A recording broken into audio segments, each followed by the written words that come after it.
Kë kemi në studio? Dhe kë kemi mysafirin e parë? Albert Limonin që vjen nga Eurovision Kosova. Albert, përshëndetje, mirë se erdhe. Përshëndetje, faleminderit shumë për ftesën. Është kënaqësi gjithmonë me ka në televizionin publik, në radio, në gjithçka. Të lutem. Nisa mirë që u koordinuam për sot. Po. Edhe që je pjesë e emisionit Fest 3 në terminin e mesditës. A ke të vështirë me nisë javën, me nisë ditën e hënë?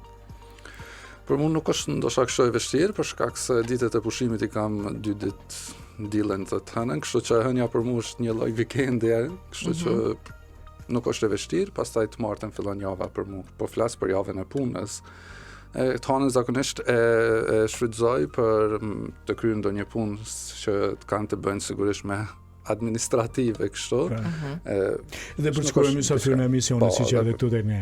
Sigurisht, edhe me kënaqësi vi pastaj edhe mysafir edhe po ti sham punë do të vija sigurisht sepse është kënaqësi me fol për festivalin, është kënaqësi me fol për Eurovisionin gjithmonë në Radio Kosovën dhe ju përgëzoj për punën që jeni të e bërë, sepse e kanë përcjell sigurisht gjithë angazhimin që e keni pasur edhe gjatë majit kur ishte Eurovisioni.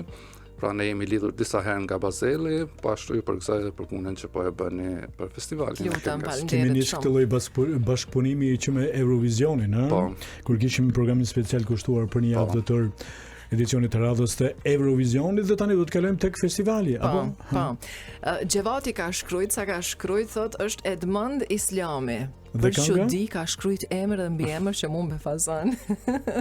Kënga se ka thonë, ne duhet gjevat edhe titullin e këngës. Edhe mire kemi pas, në 85-ën është kënga, jo në 88-ën. Se na ngatron pak, e 85-ës. Na ngatron ata për te i xhamit. Vaj halli për juve. Një mesazh tjetër thot përshëndetje këngëtarish Naser Berisha, po titulli i këngës jam sakt, nuk e din.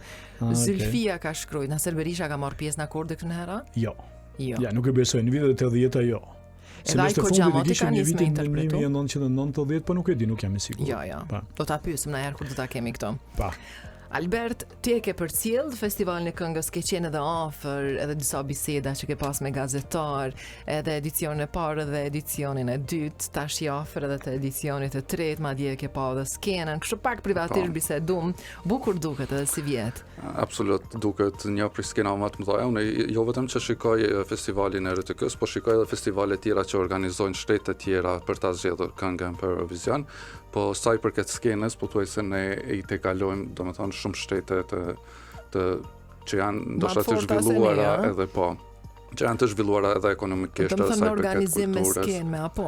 Absolut, sa i përket organizimit nuk e di sepse unë afër nuk i kam përcjell ato, po nga televizionit dhe shoh që skena si vjet është jashtëzakonisht shumë më e madhe se sa 2 edicionet e tjera dhe lirisht mund t'i konkurroj edhe skenat e Melodi Festivalen që janë në Suedi apo festivale tjera që bën kryesisht në shtetet skandinave për shkak se ato investojnë më shumë në drejtimin e festivaleve të tyre për ta zgjedhur këngën e Eurovisionit. Fatkeqësisht ne as këtë vit, siç po shihet, nuk do ta çojmë ndoshta këngën në Eurovision, por sigurisht ne punën po e bëjmë, pastaj sa është kjo mënyra e duhur për ta zgjedhur këngën, a do të kemi sukses në Eurovision, ajo është çështje tjetër, por Radio Televizioni i Kosovës po jep mundësi gjithë atyre që duan të marrin pjesë ose të garojnë, po ja jep skenën, po ja jep gjithë organizimin, domethënë gjithë ata që duan dhe ta provojnë veten, ja ku e kanë skenën dhe mund ta provojnë. Juve krahasuat këtë skenografi, këtë skenë me vendet skandinave, po thua që këtu në rajon jemi të parë? Absolut. Unë ka disa vite që e përcjell prej 2016-s ndoshta festivalin e RTS-s, ata ndoshta janë më të kufizuar për shkak se kanë një sallë e cila ka masinë e njëjtë dhe nuk mund të bëjnë diçka më shumë, por sa i përket rajonit, me sa diun këto shtete tjera bëjnë herë festivale, herë nuk bëjnë, por sa i përket rajonit sigurisht për skenografi dhe për gjitha tjera, sepse ne kemi parë edhe komentet e njerëzve të huaj kur kemi publikuar tek faqet tona skenën e 2 viteve të kaluara, sigurisht që e kanë krahasuar edhe me Eurovisionin, por pengesa ndoshta është apo si ta them, ndoshta për shkak se ne nuk kemi akoma një garë të fortë që po bëhet në këtë festival, por besoj që me vitet që do vinë edhe ne kur të pranojmë në Eurovision, ndoshta edhe gara do të forcohet. Po sa i përket skenografisë, sa i përket organizimit, ne pothuajse jemi jo gati, po më shumë se gati për Eurovision dhe i lëm shumë brapa edhe vendet e rajonit. Dhe për shkak të këtij organizimi dhe për shkak të kësaj skenografie do duhej që bikëngëtarët jenë pjesë e këtij festivali, sigurisht që duke kombinuar edhe me brezë të rinj sepse festivali hap rrugën për ta, apo jo? Çdo festival ka këtë cilësinë pra që këngëtarët e ri të përfitojnë ta ndajnë skenën me këngëtarët big. Dhe ata ashtu edhe mund të bëhen pastaj edhe emra të njohur, por këngëtarët big duket se janë më të tërhequr kur bëhet fjalë për garë. Ne kemi parë në Shqipëri tek viteve të fundit, i kemi parë disa emra kështu të njohur që po marrin pjesë, por ata janë më të tërhequr kur bëhet fjalë për garë, sepse kanë frikë që nëse nuk fitojnë mund të ju shkatërrohet karriera e tyre që nuk qëndron fare, sepse jo çdo kush mund të fitojë një festival siç ishte viti i kaluar, për shembull rasti me Elvanën dhe Shkodrën Elektronike. Elvana nuk fitoi, por Elvanës nuk ju shkatërru karriera, domethënë Elvana vazhdon. Po pse kënga po promovohet, kënga po po dëgjohet, ka promovim goxha i mirë që bëhet përmes festivalit. A u ofrova Albert të salla ku janë bajt provat edhe javën e kaluar, me pasa bukur po tingëllojnë këngëtarët. Dhe këta trinë që ne më herët për shembull si kam dëgju. Kështu që me gjitha ato orkestër provat që po mbahen këto ditë kanë edhe këto provat e fundit këto në sallë. Tani këto provat e fundit nga sot i kemi në sallën e Pallatit të Rinisë dhe të Sporteve, do të jenë mbartur nga hapësirat e televizionit, do të kemi në këtë skenën gjigande, madhështore siç e thoni ju. Pres pra që nga këtu të shkoj në sallë të shoh sepse nga java e kaluar nuk kam qenë, me pas sa ka evoluar salla, sa ka evoluar skena, besoj që tashmë është në përgatitjet e fundit. Dhe ndryshe është kur ti dëgjon një këngë në atë sallë, ndryshe është kur dëgjon tingujt e orkestrës, ndryshe është pra gjithçka kur ti e përjeton live. Po shpresoj që të bëhet më e mira dhe festivali pra ta çojë këngën sa më shpejt atje ku është edhe qëllimi kryesor. Juve po bëni krahasimin e festivaleve organizuar në Kosovë, në rajon dhe më gjerë me këtë skenografinë. Çfarë i mungon, nëse i mungon diç, përveç bikëngëtarëve pjesëmarrës në festival, këtë vit në Fest 3 në RTK? Mendoj që festivali këngës në 3 edicione s'ka arrit me kriju një identitet të vetin. Pra, diçka që do të njerëzit do ta dinin nga një gjë shumë e vogël që është fjala për festivalin, pra nuk ka krijuar ende një çmim që do të jepet gjithmonë ose një trofe i ngjajshëm, pra që do të jepet gjatë këtyre 3 viteve. Domethënë duhet punoj më shumë me identitetin e vet, duhet ta ketë një logo unike e cila do të përdorej çdo vit në mënyrë që njerëzit mësohen dhe ta shohin pra festivalin më ndryshe. Po ashtu, ndoshta sa i përket këtë identitetit, ne nuk do të mund ta krijojmë një identitet kështu të pavarur, për shkak se ne kemi marrë një festival i cili është në Shqipëri tash 64 vjet. Kështu që kujt ka qenë ideja që ne të bëjmë një festival të tillë nuk e di, por mendoj që si një shtet i ri, Kosova është dashur ta ketë një festival që do ta identifikonte vetëm Kosovën, që do të kishte ato elementet e veta shumë të pavarura edhe që pra domethënë Kosova të identifikojë kënga jon, të identifikojë edhe me kulturën edhe me gjithçka që ne do të përfaqësoheshim në Po jemi një popull tani, s'mund ta dallojmë fort një popull, po derisa ne kërkojmë të marrim pjesë në Eurovision si Kosovë, bën që jemi po që do të mendoj aty sillemi, domethënë njëjtë ngjashëm sikurse Shqipëria, s'është kështu shumë me dallu. Ndoshta logoja që ti e përmende me qenë njëjta për çdo vit. A din kishte më qenë më interesante se si të shen njeriu logon e din që ka të bëjë me festivalin e këngës. Po pra kjo është identiteti që festivali duhet të krijojë, do të angazhohet më shumë që ta ketë. Sa i përket festivalit, pra unë e kam përcjell siç e thash festivalin e TSH-s, por gjithmonë kur këngëtarët nga Kosova kanë shkuar në festival, siç po thoni jemi të njëjtë, gjithmonë kanë çuar diçka të re. Gjithmonë ne kujtojmë Adelina Ismailin në vitet 90-ta, pastaj Rona Nishliun në vitin 2011 kur ishte atje me këngën Sus.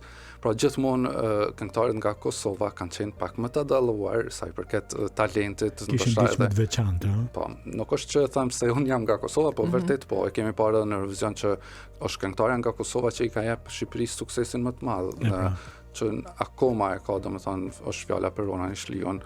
Për këtë ne duhet të kishim diçka më Kur e përmende Ronën, kujtohet edhe një herë një bisedë ma motë që kemi pasur në televizion, Albert, e mbaj mend, nga një herë kështu emisionet në televizionet e Shqipërisë që unë i shoh, edhe më dhimbti shumë kur dikush aty tha në një emision që se llogaritshim fare pjesëmarrjen e Rona Nishliut si sukses të Shqipërisë.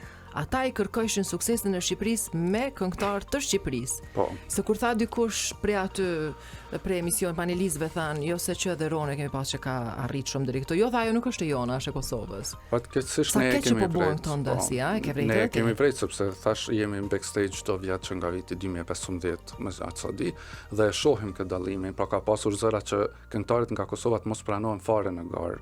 Pra sepse Kosova është një shtet tjetër, ne paguajmë taksat për RTS-n, pra qytetarët e Shqipërisë paguajnë taksat me RTS-n, me ato taksa bëhet festivali këngës dhe ka pasur zëra nga kompozitorë, njerëz që cilët merren në muzikë që mos pranohen këngëtarët e Kosovës, por gjithsesi kjo nuk ka kaluar për shkak se, siç e thash, më herët është Kosova ajo që ja ka jep një energji të re atij festivali dhe kështu çdo vit ne po shohim që ka artistë nga Kosova, dhe është mirë që është kjo, sepse ka me që po përmendëm shtetet skandinave kanë dërguar këngë nga shtetet afrikane, pra këngëtarë të cilët janë emigrant edhe i kanë përfaqësuar shumë mirë. Është Lorin, e cila ka fituar 2 herë Eurovisionin për Suedin, e cila ka një origjinë nga Maroko. Pra nuk muzika mendoj që s'ka si kufi edhe nuk duhet të bëhen këto dallime kur është fjala për garën. A mendon Albert që në të ardhmen, kur të rritet akoma më shumë festivali i këngës, edhe kur ne ta dërgojmë këngën tonë Eurovision, që andej ka Shqipëria ka mos bëj shumë paraqitja e këngëtarëve tanë, pjesëmarrja e kosovarëve në festival të Shqipërisë.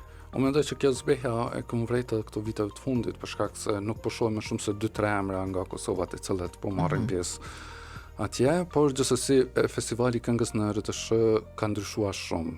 Jashtëzakonisht shumë, është përshtatur shumë Eurovisionit, tashmë nuk ka këngë vetëm balada atje, na shohim edhe performanca siç ishte rasti i Elvana Xhatës vitin e kaluar.